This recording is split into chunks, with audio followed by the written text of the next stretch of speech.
Good morning, everyone.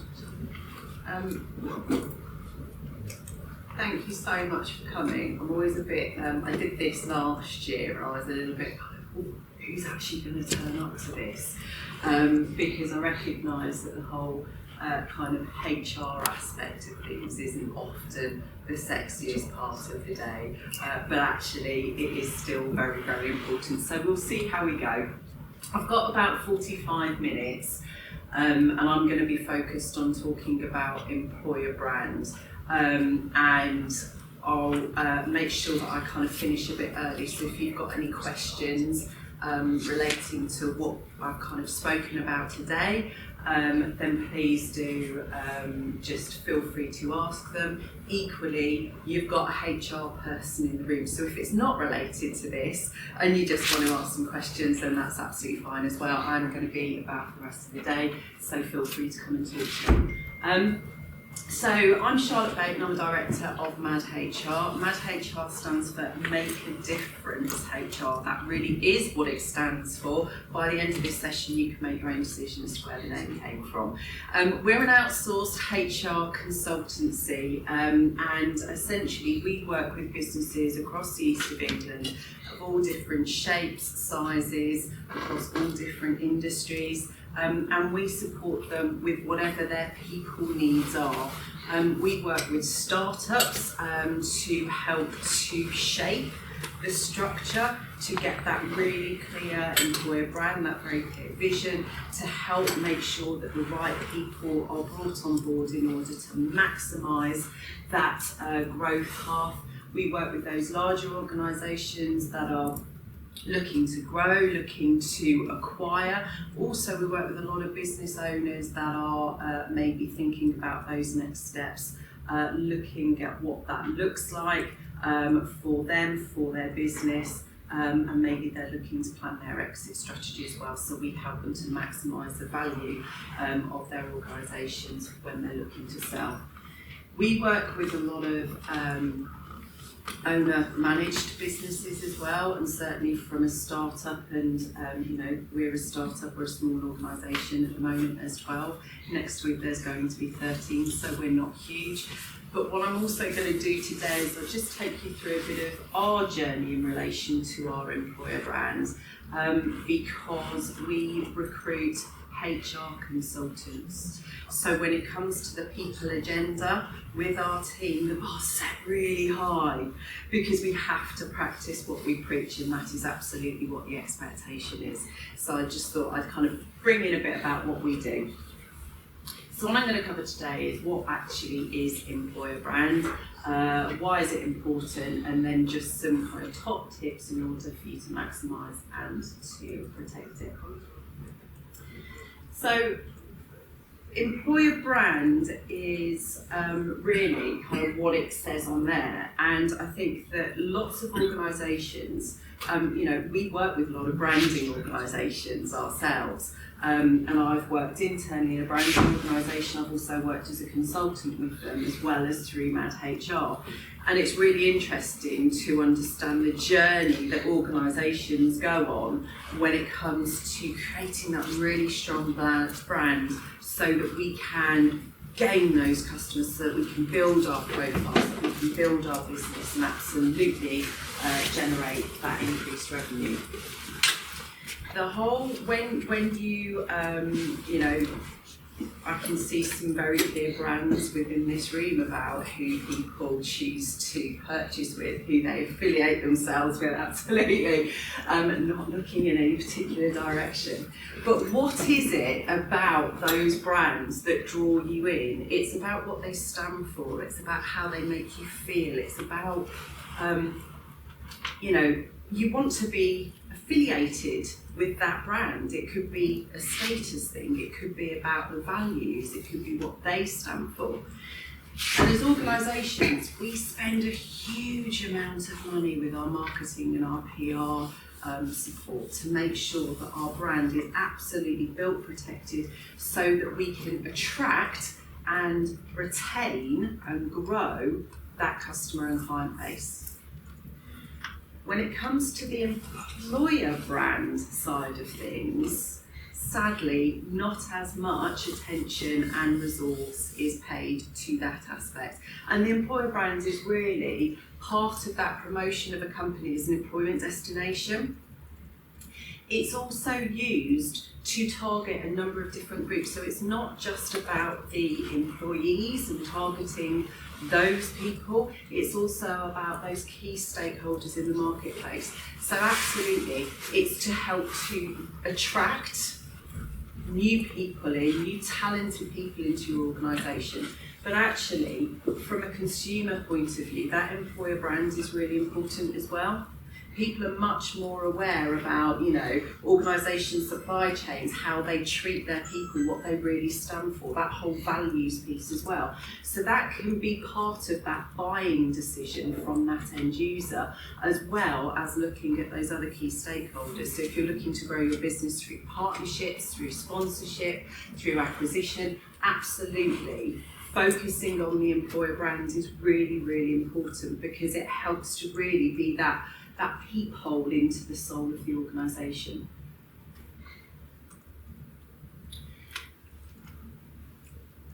When it comes to your employer brands, I found this quote and I thought it was really quite interesting, and actually I find it's true and it really resonated with me, and I don't know what you think, but Richard Branson said that too many companies want their brands to reflect some idealised, perfected image of themselves, and as a consequence their brands acquire no texture, no character, and no public trust. And trust is really, really important. Certainly for our business, as an outsourced HR provider, we really get under the ribs all access pass to the organisations that we work with. We have to work in partnership, because actually getting under the ribs of those businesses, building that trust, building that credibility of the team, that's how we make a difference.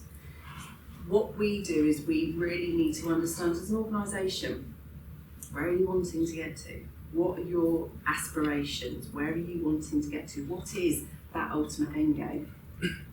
What's your tone of voice? What's your culture? What are your people like? What's your starting place? Because I often go into businesses and I talk to business leaders and they're like, tell me how things are. And then I get this very polished veneer of, this is how things are, and this is what it was. And I say, brilliant. Now I want to go talk to everyone else. And when they say, yeah, okay, crack on, then that's when the magic starts. But if they're like, okay, well, I can talk to that person, and that person, and I say, I'm going to talk to that person, and that person, and that person, because that's how you get the real flavour of what's going on in that business. That's the authenticity, and that's what your employer brand should be. It's about showcasing who you really are as an organisation, because that facade, it's a bit like dating, isn't it? Don't know where all you are in your journeys, and we're not going to go into that, that's a whole other session. But it's that shop window, isn't it? When you first start dating someone and they present all of the best bits of themselves, and then it's your job to get to the back of the shop, into that kind of bargain basement session at the back, and see what they really are like, and doing that over a sustained period, because it's that consistency which is really, really important. So absolutely, this is about being really, really authentic, and your employer brand is so very important. So as you think about your organisations, I'm sure there's a mixture, there's established businesses in here, there's startups, there's people at different parts of their employment journey. But who are you as an organisation? Because your employer brand, regardless of where you are, you've all got one. All your organisations have got a reputation. There is a perception. So what is it? And this goes beyond the vision piece and the values piece that you pin up on your wall. It's really interesting. My dad, he ran his own plumbing and heating firm, and when I was starting out in my career, I had to close an office. And so as part of that closure, it's a bit of a free-for-all for all the equipment and things. So he's still got a computer chair that I took with permission. And they, as part of the move, they had some great murals and things on the wall of all of these great power statements. That was 25 years ago, and I went into his office who lives over in Worcestershire. They're still on the wall. It's bizarre. They are just words. It has no bearing to his business whatsoever, because I did venture into the toilet and I won't tell you what was on the wall in there. I thought that those calendars were banned, but anyway, now they are.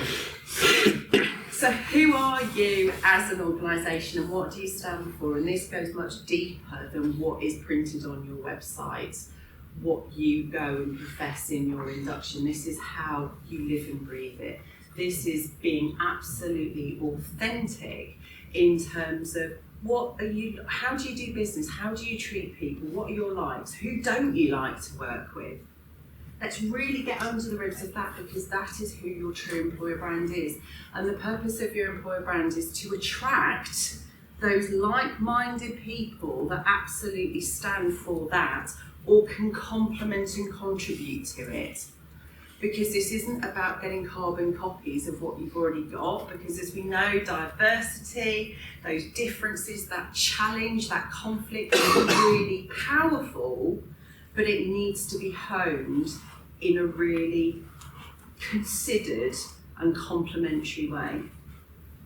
When you think about the type of employer, and this is again the difference between kind of perception and reality, that consider the marketplaces that you're operating in. If you're trying to go into a really high-end, high-value product or service, is your employee proposition reflective of that?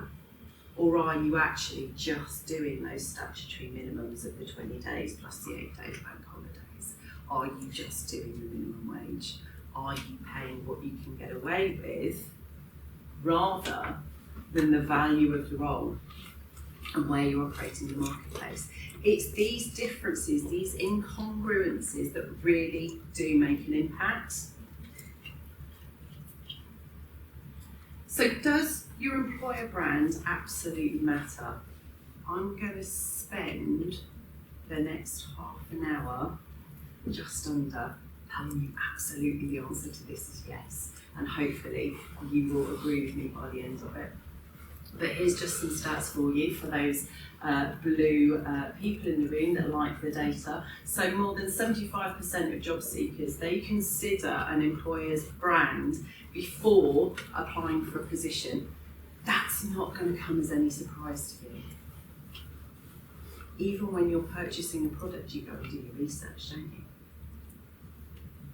I used to work in the automotive industry, and I worked in the prestige brands, and I just used to think, I have no idea how the hell you sell a £150 car and you expected to sell 10 of them this month, but they do.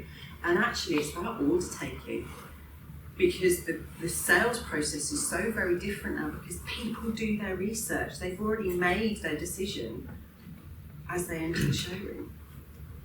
So this part of employer brand is so very important. We have to get it right from the start. 86% of job seekers, they will research the company's reviews and ratings when to apply for a job. This is a really interesting one.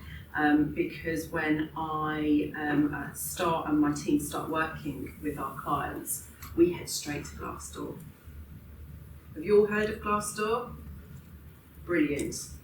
For your organisations, have your organisations claimed the page for Glassdoor? Don't know. A lot of organisations haven't. That opportunity to go back and do that review, it's like TripAdvisor, isn't it? You go and you want to see what the real people are saying about it. And actually, it's really interesting when you see the responses to those reviews. Ooh, there's a little bit of offensiveness going on there. Or that's being generated by some not very developed AI, stock standard response. That's not telling me an awful lot. Actually, it's telling me an awful lot. So people are doing their research, and actually 69% of candidates wouldn't accept a job in a company with a bad reputation, even if it made them stay unemployed. I think that's also got a lot to do with the different generations that are coming in as well, because employer brand is a lot more important than it has ever been. So those are just some stats from a candidate experience perspective and looking to attract those people in. But I just want to put a bit of a business case forward as well, because the fact is that we're all in business, we're all in organisations, even not-for-profit, and I'm a board trustee of a charity, we are having to consider the business rationale behind everything that we do, because we have to be sustainable, we have to be able to be self-funding. So this is absolutely applicable to all sectors and all organisations as well. It's really interesting because as a business owner, and MAD HR was conceived in 2014 by our business partner, Carol, and for 2 years it was just her. But MAD was always a we. She worked really hard to build the infrastructure because she was absolutely clear in terms of the type of organisation that she wanted to be, the client base. This was never going to be a one-man band operation. So actually that clear intent, right from it starting off at her kitchen table, that is the level of thought that went into this. So actually for 2 years it was just her and she was the brand. The unique selling point was actually her. Then I rocked up in 2016. And then it was really a win, which was very, very exciting. So we went to the opening of an envelope, my face was slapped absolutely everywhere, I went to every speaking event that I could, met lots and lots of people because it was about getting us out there. Fast forward a couple of years and we were like, it's getting a bit successful now. A bit tired, I think we need some help. Should we, shouldn't we, should we? Yes, we should. So we started to bring other people in, and actually as our business has grown, it's less about us doing the delivery. So the reality is that our interactions with our clients is minimising. It's all about our team now. So that unique selling point, that make a difference piece, which we were the face of, actually, this is about our team and how they can become those ambassadors, those brand ambassadors for us, but helping them to understand exactly what our employer brand is, what our purpose is, what our values are, how we do things around here, and making sure that when they are talking about us, showcasing us, actually they understand and they can represent us how we need them to and how we would like them to. Also, they can seek those opportunities to add value in line with our brand as well. Because you can't grow a business through 1 or 2 people. Every single person has an impact on that. Also helps you to compete with talent, and we went from the end of 2021, there were 4 of us. As I say, currently there's 12, so we went through quite significant growth over the last year, and we've got another person joining us next week. We're a small business, so those recruitment costs can be eye-watering. Of you will know what I'm talking about. So any opportunity to control our cost, to lower that cost to hire, has got to be a good thing, right? So we've worked really, really hard in terms of developing our employer brand so that we can be attracting the right people into our business. And also it's about that faster time to hire as well, getting them in when we needed them to, because we had a really ambitious growth strategy and we achieved it. But actually for our sector, those professional services, there were long notice periods in there as well. So actually a really strong employer brand, it can help you to control those costs. It can also help you to make sure that you're attracting the right people into your business as well. Because the market is starting to shift back, which is great, but actually it has been really tricky and it still continues to be tricky to attract the right people. We use lots and lots of different strategies in terms of recruitment. I got taxi drivers, waiters and waitresses, I've got chefs coming in and applying for HR consultant roles. All of that takes time because this is about the candidate experience as well, and protecting that, because all of this feeds into your employer brand. So helping to narrow down who it is that you're looking for, why they should come and join you, but equally why they should stay with you is really important. And when the perception is different to the reality, you get that fallout through that probationary period. This isn't what I signed up for. And you don't want to be in that position, because again, you just end up with employee turnover and huge disruption. I did a webinar earlier on in the week, and we were talking about the whole recruitment process, and for a role of about 27.5 grand, which is the UK's average salary at the moment, when we looked at the cost of that hire per head for that particular role, when you logged in all of the pension and employers' national insurance, employee national insurance, when you did the systems and licenses and the equipment and all of that good stuff and all of the training, it equaled about 50 grand for that one role. Nothing breaks my heart more than when you get to that probation period. Yeah, this isn't working for me.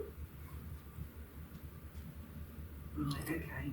On either side, because it causes a huge amount of disruption. You think about all of the time and effort it takes to bring those people on.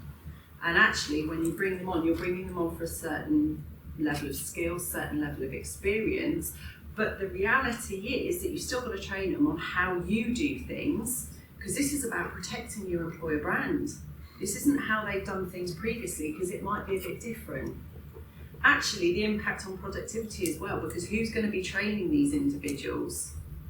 Because that's often seen as an addition to the day job. And it's almost like, great, there's a new person coming in, but I've got this to do, I haven't got time. All of that impacts on your retention. And we're here to talk about the employer brand, but this is why your employer brand is so very important. Because you don't want to get to the end of that stage when you've invested all of that time and resource, and actually it's leading to people to move.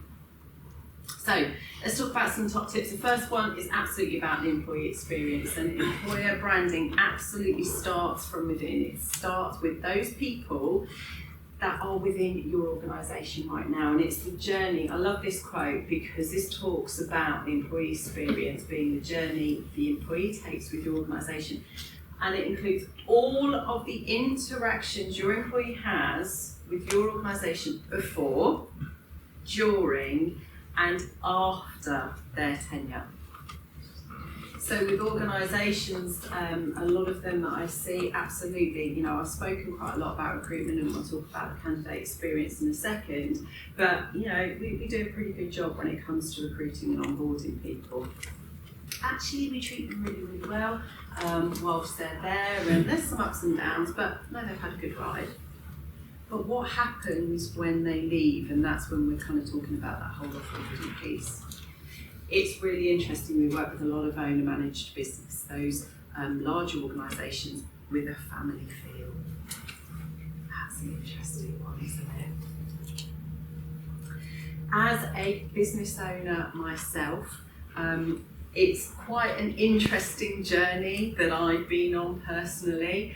I've worked within organisations as a HR person, and so you know, my very first role was to make, I was 21 at the time, I was working for a printing organisation, had to get in my little Citroen AX and drive up from Stratford to Scarborough and close a bindery. Had to make 90 people redundant.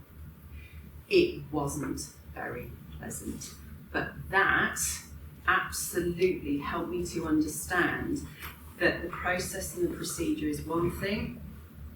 The person that's at the end of the process is the most important thing, and how you manage that is so very, very important. And the thing is, people will come and go. That's all just part of life. When it's a redundancy, it's due to extenuating circumstances, it's not personal. But when someone makes a decision to leave the business after you have invested all of your time, energy, your soul into that person, it hurts a bit. It really does. But actually, how you treat that individual on that journey out of your organisation is really, really important. Because actually they can still be your brand ambassadors. We're continuing to grow our business on the basis of referrals from consultants that have joined us. They've left for personal circumstances or to go off and do other things. Sometimes, you know, there's situations where they go and work for clients. That hurts a lot as well. But that's the reality of it. You can choose to fall out, you can choose to burn your bridges, but actually this is about working the spirit of our values, and our Paris values, passion, accountability, results, integrity and simplicity is absolutely how we do things in that. And sometimes when it gets personal, that's when you as a team need to hold each other to account. Are we absolutely living and breathing the spirit of our values, or do we need to go and have a little word with ourselves? We're not always going to get it right, but actually we have an accountability to one another to make sure that we are being true to ourselves. In terms of the candidate experience, then moving on to the second tip, it's not just those who are successful that we need to consider in that recruitment process, it's also those people that weren't successful in our role. We want to leave them with a positive taste in their mouths. We want them to be able to come back, because if they're not right for right now, then they could be right for the future, or they could know people. We want them to be kicking themselves, saying, "Ugh, I'm going to try again," because of the power of our employer brand. People's expectations of that recruitment process absolutely are higher than they have ever been. We have to be streamlined, we have to be professional, but also, does that recruitment process, does it reflect your employer brand, who you are as an organisation? It's really interesting when you start to talk to people about the recruitment process from an HR perspective, because suddenly everything gets a bit real and a bit formal and a bit structured, and we have to do this and we have to tick this box, and this is how we select people. All right, well, I want to come and work for you. This is about making sure that that journey that you take people on is absolutely authentic and reflective of the type of organisation that you are.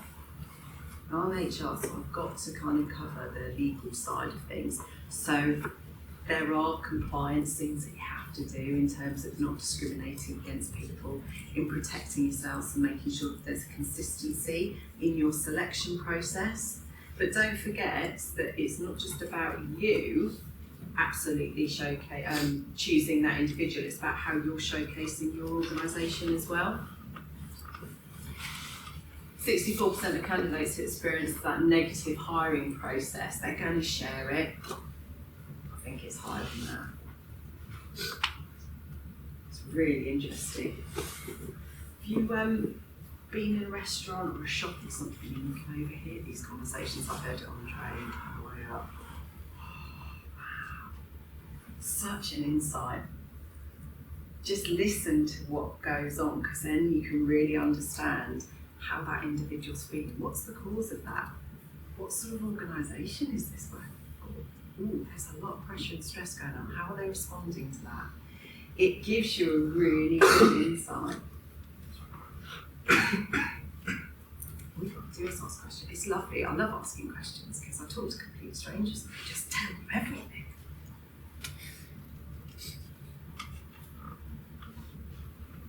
The next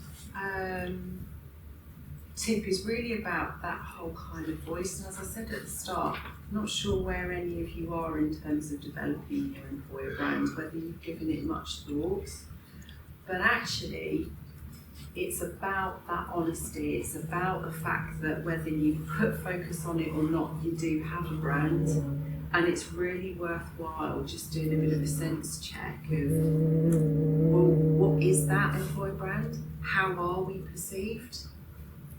Because going back to my point of when I speak to business leaders or owners or managers in an organisation, they'll give me one side of things, But is that how everybody's thinking and feeling? How are we thinking and feeling about that internally, externally, in terms of the industry, our partners? It's really important that we understand what that starting place is, because your employer brand is a bit like a garden. It needs to be tended. My garden's horrendous.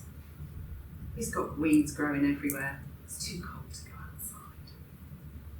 But actually, if I don't go and do something about it, it's going to be a jungle. It's going to be something which I didn't intend for it to be. And that's exactly the same thing with your employer brand.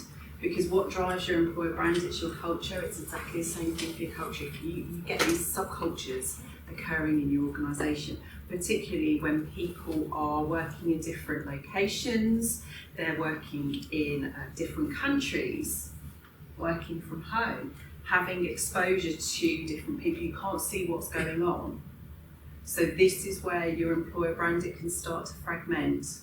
And when it starts to fragment and there's different messages coming up, then that has a huge impact in terms of trust, in terms of that understanding who you really are. Your employer brand, it really does start with that clear purpose. So I can't get away from the visions and values piece. It's absolutely vital that everybody understands what that means. But again, go and do the check, because I cannot tell you how many talks I go to, forums, where you've got leaders and they're all talking about the vision and values. The thing is, have you ever seen little kids playing football? I love it. It's just so heartwarming. What do? They just chase the ball around, don't they? There's absolutely no structure, no direction, no focus whatsoever. Their entire purpose is to touch that ball. I don't care what happens with it. I don't know what to do with it when I get it. But that is what they do. The whole point is that we really need to be clear about where we're heading and what we stand for. But that will mean different things to different people at different times. And so this is why I'm saying, is this always on thing? You have to tend to it. You have to check that understanding and don't just do it once. How did the shampoo people increase what they did? It was that whole rinse and repeat thing, wasn't it? Yeah. So, what you market, and this again, we work with a lot of marketing organisations, branding organisations, and it needs to deliver what it says on the tin. So it's so much more than you actually, presenting the nice images, presenting the right words. Communicating your employer brand internally and externally, proactively, being really considerate in what you're communicating. And also, it's not just about one person's message. This is about getting your team to do that work for you. I'm going to show you a bit more about what we do internally for ours. Because actually, if it's just coming from the one person, are you going to believe it?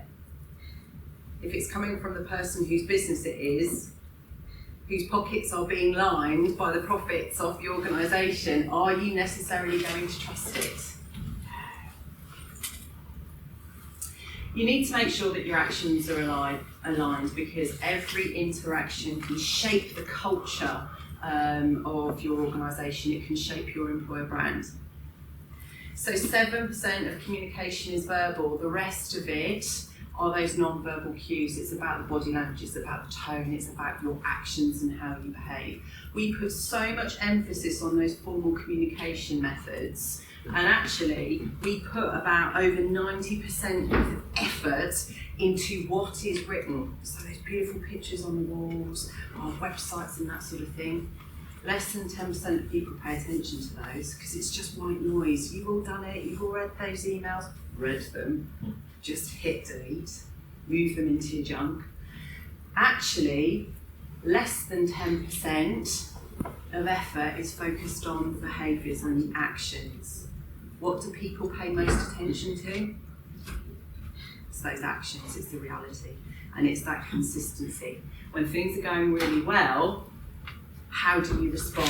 When things aren't going really well, how do you respond? Use these as moments that really matter, because how you respond, that gives a really true sense of your employer brand and how you are, how you treat people. That can help to drive loyalty, that can help to drive the culture of your business, that can help to motivate people and actually reinforce what your employee value proposition.